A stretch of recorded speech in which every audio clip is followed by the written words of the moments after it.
Accuracy, balance, credibility. यो ABC news, म कविराज BC. कार्यक्रम हो अपरेसन बिग न्यूज। सत्य समाचार खोज्ने, तथ्य प्रस्तुत गर्ने र प्रस्तुतिलाई सन्तुलित बनाउने हाम्रो प्रतिज्ञा हो। यही प्रतिज्ञा पूरा गर्ने खरो प्रयास हो अपरेसन बिग न्यूज। जनसरोकारका हरेक विषयलाई हामी बिग न्यूज बनाउँछौँ र हरेक बिग न्यूजको अन्तर्कथा खोज्दै दर्शकका अगाडि अपरेसन गर्छौँ। फरक समाचार र गहिरो समाचार दिने हाम्रो प्रयास निरन्तर जारी छ।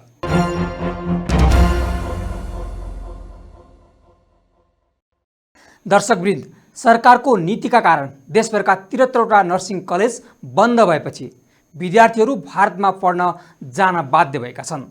घर नजिकैका कलेज बन्द हुँदा लाखौँ रकम बढी खर्च गरी भारतीय कलेजमा पढ्न जानु परेको विद्यार्थीहरूको गुनासो छ। सरकारले ल्याएको चिकित्सा शिक्षा ऐन 2075मा भएको व्यवस्था चिकित्सा शिक्षा आयोगले कार्यान्वयन गर्न खोज्दा अहिले नै स्वास्थ्य क्षेत्र प्रभावित बन्न पुगेको छ। ऐनमा विश्वविद्यालय र सिटिभिटीको नर्सिङ कलेजमा भर्ना खुलाउन 100 बेडको आफ्नै अस्पताल अनिवार्य गरिएको छ। ऐनको दफा 44 अनुसार ऐन प्रारम्भ भएको मितिले 2 वर्षभित्र सबै नर्सिङ पढाउने कलेजहरूले आफ्नै 100 बेडको अस्पताल सञ्चालन गर्नुपर्नेछ। 2077सम्म ऐन लागू भएपछि अस्पताल सञ्चालनमा ल्याउनु पर्ने थियो। यो ऐनमै नेपालमा नर्सिङ कलेज फेज आउट गराउने नियत राखिएको देखिन्छ। सिटिभिटीका अनुसार चिकित्सा शिक्षा ऐनकै कारण कोशीमा 4, मधेसमा 6, बागमतीमा 35, गण्डकीमा 4, लुम्बिनीमा 17, सुदूरपश्चिममा 6 र कर्णाली प्रदेशमा 1वटा गरी पिसिएल तहको नर्सिङ अध्यापन गराउने 73वटा कलेज बन्द भएपछि कलेजको आफ्नै अस्पताल नभएका स्नातक तहका देशभरका 18वटा कलेज बिएससी नर्सिङ र बिएन कार्यक्रम समेत बन्द भएका छन्। नेपालमा पिसिएल नर्सिङ र प्री डिप्लोमा तहको पढाइ हुने कलेज बन्द हुँदा विद्यार्थीसँगै ठुलो रकम पनि बाहिरिएको छ। बन्द भएका 73वटा कलेज चलेको भए 2920 जना विद्यार्थी स्वदेशमा अध्ययन गर्थे, तर उनीहरू विदेशीदा 1 अर्ब 38 करोड 70 लाख रुपियाँ बाहिरिएको तथ्याङ्कले देखाएको छ। आज हामी यिनै विषयमा अपरेसन गरेछौँ कार्यक्रम बिग न्यूजमा।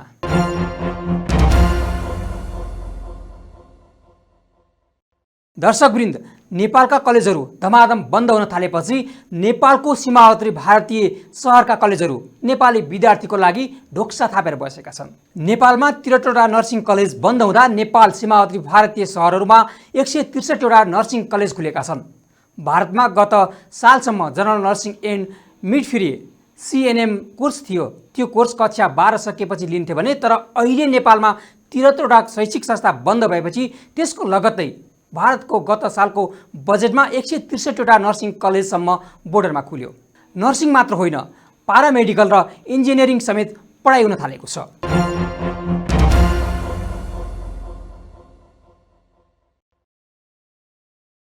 प्राविधिक शिक्षा तथा व्यावसायिक तालिम परिषद सिटिभिटी अन्तर्गत सञ्चालित प्रवीणता प्रमाणपत्र तह नर्सिङका कार्यक्रम सञ्चालन गर्ने 73वटा कलेज विगत 2 वर्षदेखि बन्द रहेका छन् भने भारतका सीमा क्षेत्रमा नेपालकै प्रकृतिका 163वटा नर्सिङ क्याम्पस खुलेको छ। डाक्टर गोविन्द केसीको श्रृङ्खलाबद्ध अनसनका कारण नेपालका नर्सिङ क्याम्पसहरू धमाधम बन्द भएपछि त्यसको प्रत्यक्ष फाइदा भारतीय कलेजहरूलाई मिलिरहेको छ। देशभित्र चाहेको विषय पढ्न नपाएका विद्यार्थीहरू भारतीय नर्सिङ कलेजमा भर्ना हुन बाध्य छन्। भारतीय सीमावर्ती क्षेत्रमा खुलेका मेडिकल कलेजहरूमा HA फार्मेसी, नर्सिङ, हेल्थ असिस्टेन्सको समेत पढाइ हुन्छ। नेपाली विद्यार्थी तान्न ती कलेजहरूले नेपालको प्राविधिक शिक्षा तथा व्यावसायिक तालिम परिषद सिटिभिटीका कोर्सहरू पनि पढाउन थालेका छन्। यति मात्र होइन, भारतीय कलेजहरूमा 100 पूर्णाङ्कको नेपाली र सामाजिक विषय समेत पाठ्यक्रममा समावेश गरिएको छ। नेपालमा चिकित्सा शिक्षा ऐनका कारण समयमा नर्सिङ लगायतका प्राविधिक विषयमा भर्ना नखुल्ने तथा खुलेका नर्सिङ कलेजहरू पनि ऐन अनुसार मापदण्ड नपुगेको भन्दै बन्द गरिने भएपछि भारतीयले फाइदा लिएका हुन्। यस्तै चिकित्सा शिक्षा ऐनकै कारण प्री डिप्लोमा कोर्सहरू फेज आउट भएको अवस्थामा भारतीय कलेजले नेपालीलाई लक्षित गरेर प्री डिप्लोमा कोर्सहरू पनि सञ्चालन गरेका छन्। एक विद्यार्थीबाट 50,000 रुपैयाँसम्म कमिसन पाइने भएपछि नेपालबाट विद्यार्थी लैजान एजेन्टहरू सक्रिय छन्। अझ तराईका जिल्लाहरूमा नेपाली विद्यार्थी भारत पठाउन सम्पर्क कार्यालय नै खोलेर बसेका छन्। सीमावर्ती भारतमा नेपालकै पाठ्यक्रम अन्तर्गत पढाइ हुनुले विद्यार्थीहरूको आकर्षण बढे पनि भारतमा पढेर आएका मेडिकलका विद्यार्थीहरूले लाइसेन्सका लागि परीक्षा दिन नपाउँदा ती कलेजहरूको गुणस्तरमा भने प्रश्न उठिरहेको छ। 200 विद्यार्थीले लाइसेन्सको परीक्षा दिन पाऊँ भनी आवेदन दिएकोमा नेपाल स्वास्थ्य व्यवसायी परिषदले निर्णय लिएको छैन। बरु भारतीय मेडिकल कलेज तथा शिक्षालयहरूमा अनुगमनको लागि टोली पठाउने तयारी गरेको छ। यता विश्वविद्यालयहरूले पनि अनुगमन गरी नेपालबाट पढ्न आएका विद्यार्थीहरू र पढेर गइसकेका विद्यार्थीहरूलाई लाइसेन्स दिन समेत ताकेता गरेका छन्। पढ्न खोजेका विषयहरूमा थप संख्या दिएर संस्था सञ्चालन गर्नुभन्दा पनि 100 शय्याको आफ्नो अस्पताल बनाऊ भनेर अनावश्यक किसिमको नियम ल्याएकै कारण स्वदेश छाडेर विद्यार्थीहरू बाहिर जान बाध्य छन् भने ढोक्सा थापेर बसेका सीमावर्तीका क्याम्पसहरूले नेपाली विद्यार्थीकै कारण फाइदा लिइरहेका छन्। राष्ट्रिय चिकित्सा शिक्षा ऐन 2075 कार्यान्वयन भएदेखि सिटिभिटी अन्तर्गत सञ्चालित प्री डिप्लोमा तहका स्वास्थ्य विषयका 137 वटा शिक्षण संस्था बन्द भएका छन्। यस्तै स्टाफ नर्स 73 वटा, विश्वविद्यालय अन्तर्गतका स्नातक तहका BN 10 र BSc नर्सिङ स्नातक तहमा स्वास्थ्य विज्ञानका सबै कार्यक्रमहरूमा 8 गरी जम्मा 228 शिक्षण संस्था बन्द भएका छन्। औसतमा भर्ना क्षमताको 20% सीमित गराइएको छ। प्री डिप्लोमा तहमा 930, डिप्लोमा तहमा 290 र स्नातक तहमा 116 जना गरी 1336 जना विद्यार्थी छात्रवृत्तिमा अध्ययन गर्ने अवसरबाट वञ्चित भएका छन्। चिकित्सा शिक्षा आयोगले तोकेको शुल्कको आधारमा औषध शुल्क प्रति विद्यार्थी 5,43,000 दरले हिसाब गर्दा वार्षिक 72 करोड 54 लाख 48,000 रुपैयाँ बराबरको छात्रवृत्ति खेर गएको छ र नर्सिङ विषयतर्फ मात्र 3,480 सिट भर्ना क्षमतामा कमी आएको छ। यस क्रममा 7,055 जना शिक्षक तथा कर्मचारीहरूले रोजगारी गुमाए। साथै निजी क्षेत्रको 15 अर्बभन्दा बढीको लगानी जोखिममा परेको छ। राष्ट्रिय चिकित्सा शिक्षा ऐन 2075 मा स्नातक तहको नर्सिङ कार्यक्रम सञ्चालन गर्ने शिक्षालयले 2 वर्षभित्र 100 शय्याको आफ्नै अस्पताल चाहिने व्यवस्था गरेको छ। यही 2 वर्षभित्रमा मापदण्ड पूरा गर्न नसकेको भन्दै चिकित्सा शिक्षा आयोगले भर्नाको लागि सिट नदिँदा नर्सिङ कलेज बन्द भएका हुन्। विशेष गरी चिकित्सा शिक्षा आयोग र प्राविधिक शिक्षा तथा व्यावसायिक तालिम परिषदको समन्वयबाट सिट निर्धारण तथा अनुमति दिने काम हुँदै आएकोमा पछिल्लो समयमा यी दुई निकायबीच राम्रो समन्वय र तालमेल नहुँदा सूचनाबाट दोहोरी चल्ने गरेको विषयले विद्यार्थीमा पर्न गएको अन्यलको साक्षी मात्र बन्न सरकारवाला निकाय बाध्य बनेका छन्। सर्वसुलभ मूल्यमा सामान्य परिवारका छोराछोरीले समेत पहुँच राख्न सक्ने विषय प्री डिप्लोमा कोर्स, अनमी, CMA, ल्याब असिस्टेन्स जस्ता 18 महिने कोर्समा पूर्ण विराम लाग्दा स्वास्थ्य विषय अध्ययन गर्न रुचि राख्ने निम्न आय स्रोत भएका विद्यार्थीको सपना तुइएको छ।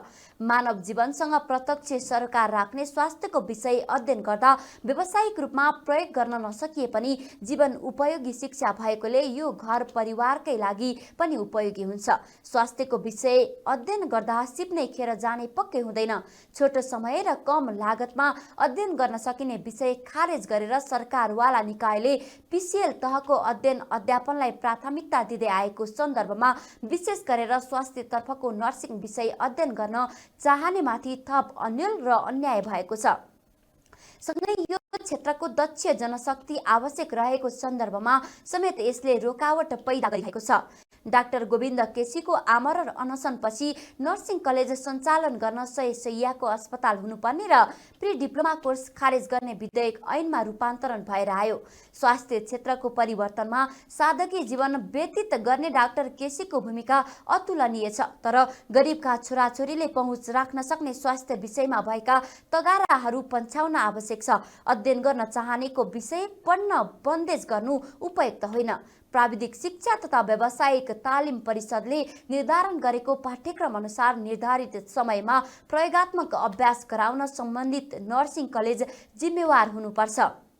त्यसैले 100 शय्याको अस्पताल संख्यालाई मात्र गुणस्तरीयताको मापन मान्नु हुँदैन। नेपालमा नै नर्सिङ शिक्षा पढ्ने वातावरण सबैले पाउनुपर्छ।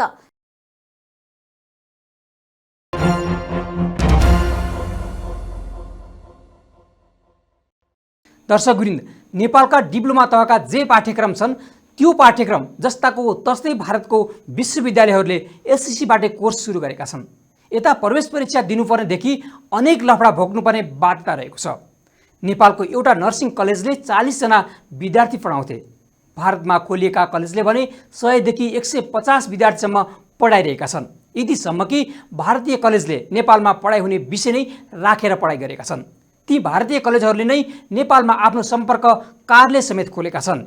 यी कार्यालयहरूले नेपालबाट भारतमा विद्यार्थी रिफर गर्ने एजेन्टको रूपमा काम गरेका छन्, जुन एजेन्टलाई नेपाली विद्यार्थी पठाए बापत भारतीय कलेजहरूले प्रति व्यक्ति 50,000 रुपियाँसम्म कमिसन दिने गरेका छन्।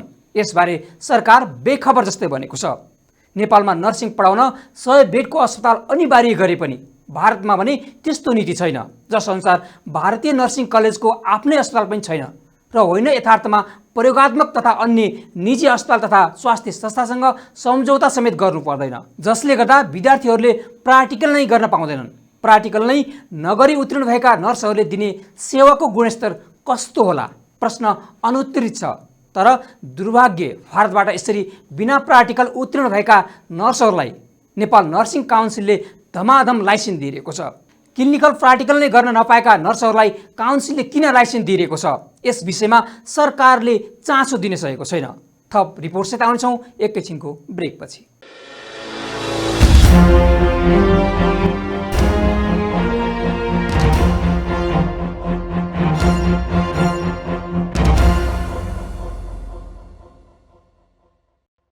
ब्रेकपछि स्वागत छ। तपाईँ बिग न्युजमा हुनुहुन्छ। दर्शकवृन्द, बन्द भएका 73वटा कलेजसँग कमसेकम प्रयोगात्मक परीक्षणका लागि कुनै न कुनै अस्पताल थियो।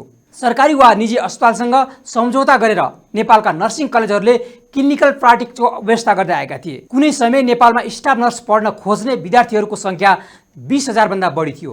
तीमध्ये 4,150 जनाले मात्रै भर्ना पाउँथे। अहिले भर्ना पाउने विद्यार्थीको सङ्ख्या घटेर 1,200 मात्र छ। बाँकीले पढ्न अवसर नै पाएका छैनन्, जसले गर्दा स्वदेशमा स्टाफ नर्स पाउनै मुस्किल हुन थालेको छ। युरोपका देशहरूले नेपालबाट नर्सहरू मागिरहेका छन्, तर नेपालमै नर्सिङ जनशक्तिको अभाव देखिएको छ। चिकित्सा शिक्षा ऐन 100 बेडको अस्पताल बनाउने 2 वर्षको समय दिएको थियो भने 2077बाट ऐनले दिएको समय सीमा सकिएको छ। 100 बेडको अस्पताल बनाउन कलेजहरूले तयारी पनि गरेका थिए, तर त्यही समयमा कोरोना महामारी फैलियो। कलेजहरूले अस्पताल बनाउन सकेनन्। अस्पताल नबनाउँदा कलेजहरू भर्ना गर्नबाट वञ्चित भएका छन्। नेपालका विद्यार्थीहरूलाई बाहिर जान बाध्य पार्ने संयन्त्रको एउटा हिस्सा चिकित्सा शिक्षा ऐन भएको पनि नर्सिङ कलेजका सञ्चालकहरूले दाबी गरेका छन्। उनीहरूका अनुसार यो ऐनले सबैभन्दा बढी घाटा नेपाललाई नै भएको छ, जसको फाइदा भारतमा विद्यार्थी पुर्याएर शैक्षिक माफिया तथा बिचौलियाहरूले उठाइरहेका छन्।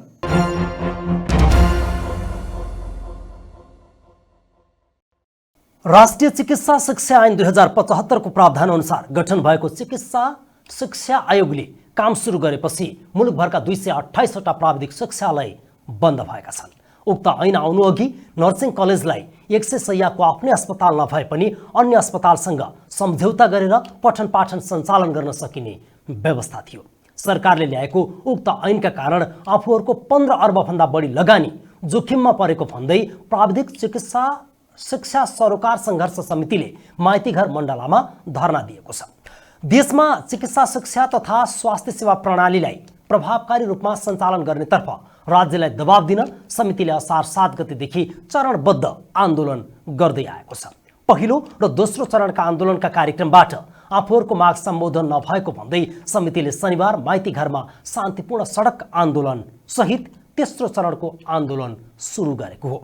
उनीहरूले सिटिभिटीको तत्काल पुनः संरचना गर्नुपर्ने, स्तरोन्नति गर्न बाँकी रहेका संस्थाहरूको तत्काल भर्ना खोल्नुपर्ने, चिकित्सा शिक्षा आयोग र सिटिभिटीका कारण बन्द भएका नर्सिङ कलेजहरूमा तत्काल भर्ना खोल्न, कलेज बन्द हुँदा रोजगारी खोसिएका पेसाकर्मी तथा कर्मचारीहरूको रोजगारीको ग्यारेन्टी गर्न, छात्रवृत्तिमा विभेद बन्द गरी समानताका आधारमा अवसरको सुनिश्चितता गर्न, नर्सिङ लगायतका पारामेडिकल विषयहरू चिकित्सा शिक्षाबाट अलग गर्न, खुल्ला बजार अर्थनीति अनुसार मूल्य निर्धारणको व्यवस्था गर्न, हरेक तहका लागि छुट्टै अस्पताल चाहिने कार्यविधि खारेज गर्न, विश्वविद्यालय प्रतिष्ठानहरू विषयगत र काउन्सिलहरू र सिटिभिटीको स्वायत्ततामाथि हस्तक्षेप बन्द गर्न माग गरेका छन्।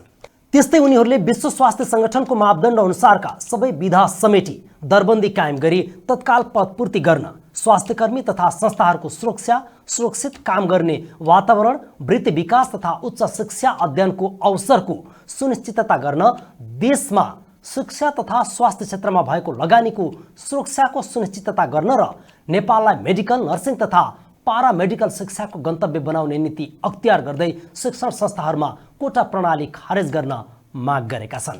चिकित्सा शिक्षा सरोकार सङ्घर्ष समितिका संयोजक निर्मल सापकोटाले राज्यमा सञ्चालित विभिन्न शिक्षण संस्थामाथि गरेको दमन, उत्पीडन, शिक्षण संस्थामाथि बदनियतपूर्ण तरिकाले कानुनको व्यवस्था विपरीत गरिएको धरपकडका विरुद्धमा आफूहरूको विरोध प्रदर्शन रहेको बताए। स्वास्थ्यकर्मीको वृत्ति विकासमा राज्य जिम्मेवार नभएको आरोप लगाउँदै उनले देशको स्वास्थ्य सेवा प्रणाली सङ्कटको अवस्थामा रहेको दाबी समेत गरे। वर्षौंदेखि अध्ययन अध्यापनमा रहेका विभिन्न विषयहरू, जसबाट उत्पादित स्वास्थ्य जनशक्तिहरूको पनि आजसम्म पनि लोकसेवामा पद सिर्जना नहुनु, ती स्वास्थ्यकर्मीहरूको वृत्ति विकासमा राज्य जिम्मेवार नहुनु, साथै यी समग्र विषयवस्तु विश्व बजार, विश्वको चाहिँ स्वास्थ्य जनशक्तिको मागसँगै देशमा उत्पादित जनशक्ति विदेशिने क्रमले हाम्रो देशको स्वास्थ्य सेवा प्रणाली, चिकित्सा शिक्षा प्रणाली अब लगभग असाध्यै सङ्कटको अवस्थामा पुग्न जाँदैछ। यो सङ्कटको अवस्थामा पुर्याउने देशका यी निकायहरूको विरुद्ध नागरिकको आन्दोलनको रूपमा यो आन्दोलन हामीले सुरु गरेका छौँ। एमएससी गर्दैछ भ्रमको खेती, युवा विद्यार्थी विदेशमा बेची, नेपालमा पढ्दा चिकित्सा ऐन, विदेशमा पढ्दा मन बेचैन, विद्यार्थी बेच्न पाइँदैन, चिकित्सा शिक्षा आयोग चाहिँदैन, गरी खान देऊ सरकार, राज्यले नीति बनाउने कि व्यथिति, प्रविधि शिक्षा मास्न पाइँदैन, विभेदकारी एमएससी चाहिँदैन, के गर्दैछ सिटिभिटी, पारी विद्यार्थी फिटी लगायतका प्लेकार्ड र नारा लगाई विद्यार्थी प्रदर्शनमा उत्रिएका छन्। प्रदर्शनका क्रममा चिकित्सा शिक्षाका विद्यार्थीहरूले एमएससीका कर्मचारीको छानबिन गर्नुपर्ने र रोकिएको भर्ना सुचारू गर्नुपर्ने बताए। नेपालमै बसेर अध्ययन गर्न पाउनुपर्ने वातावरण बनाउनु पर्ने उनीहरूको माग छ। यस सिटिभिटी एमएससीका चाहिँ अब एमएससीमा चाहिँ अब कर्मचारी पदाधिकारीको अब सम्बन्धितै अब छानबिन गर भनेर चाहिँ हामी आएको हौँ। अब यो पिसिएल चाहिँ अब खारिज गर्न कति कलेजहरू अब लागिसकेको छ नि त, त्यही भएर त्यो खारिज रोक्नको लागि चाहिँ हामी यहाँ चाहिँ आज र्यालीको लागि चाहिँ बसेका छौँ।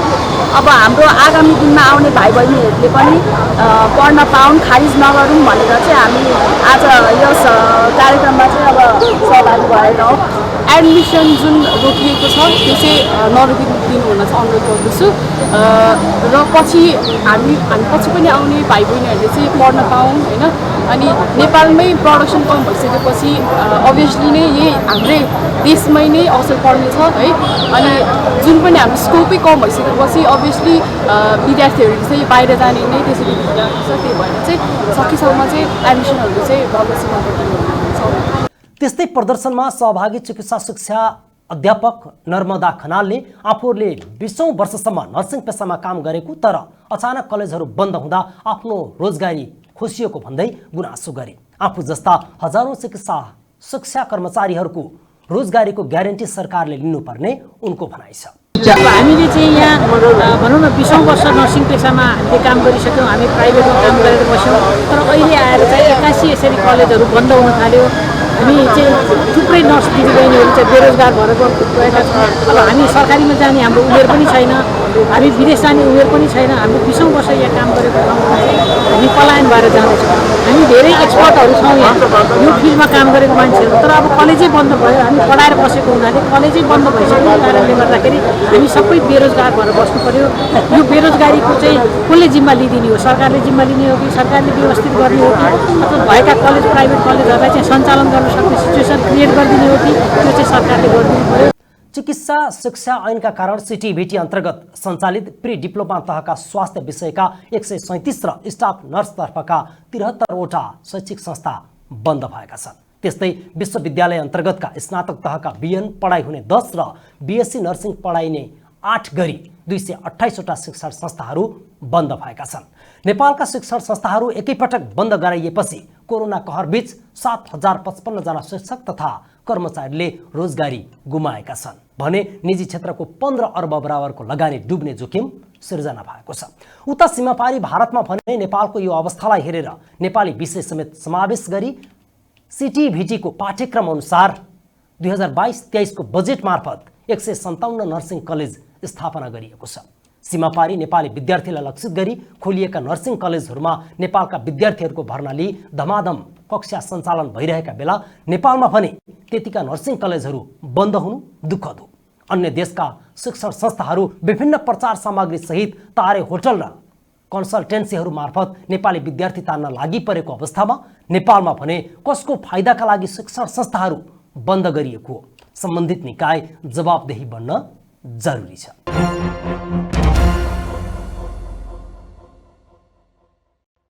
दर्शकवृन्द, अहिले पिसिएल नर्सिङ र बिएससी नर्सिङ दोस्रो र तेस्रो वर्षमा अध्ययन गरिरहेका विद्यार्थीहरूले मात्रै नेपालमा नर्सको माग धान्ने अवस्था छैन। नर्सिङ एसोसिएसनका अनुसार अहिले नेपालमा उत्पादन हुने नर्सले मुस्किलले 1 वर्षको मात्रै माग धान्छ। त्यसपछिका वर्षहरूमा नेपालमै नर्सिङ जनशक्तिको अभाव हुने एसोसिएसनले जनाएको छ, जुन अभाव परिपूर्ति गर्न बाहिरबाट नर्स ल्याउनु पर्ने र नेपालमा बिरामीले उपचार समेत नपाउने अवस्था आउने सम्भावना बढेको छ। चिकित्सा शिक्षा सुधारका अभियन्ता डाक्टर गोविन्द केसीले नर्सिङ शिक्षामा गुणस्तरीय खस्किँदै गएको र आफ्नै 100 बेडको अस्पताल बनाएपछि गुणस्तरीय शिक्षा पाइने भएकाले उक्त व्यवस्था ऐनमा राखेको बताएका छन्। पढ्न खोजेका विषयहरूमा थप सङ्ख्या दिएर संस्था सञ्चालन गर्नुपर्नेमा उल्टै आफ्नै 100 बेडको अस्पताल बनाउन भनेर कलेजहरूलाई निरुत्साहित गर्नु दुर्भाग्यपूर्ण देखिन्छ। यो ऐनका कारणले कति कलेज बन्द भए, कसका कलेज बन्द भए ठुलो विषय नभए पनि ती शिक्षण संस्थाहरू बन्द हुँदा राज्य वा नागरिक तथा राज्यको अर्थव्यवस्थामा के कति क्षति भयो भन्ने महत्त्वपूर्ण विषय हो।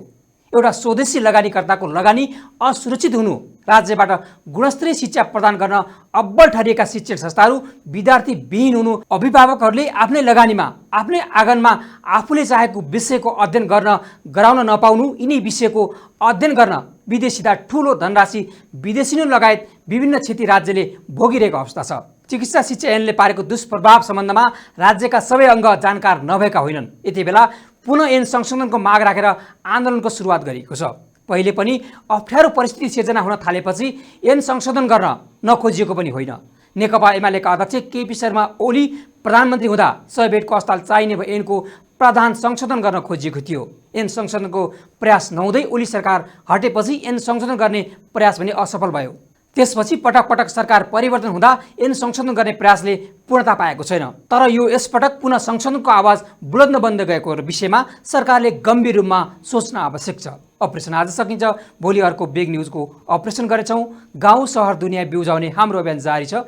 तपाईँ न्युज सँगै रहनुहोला। नमस्ते।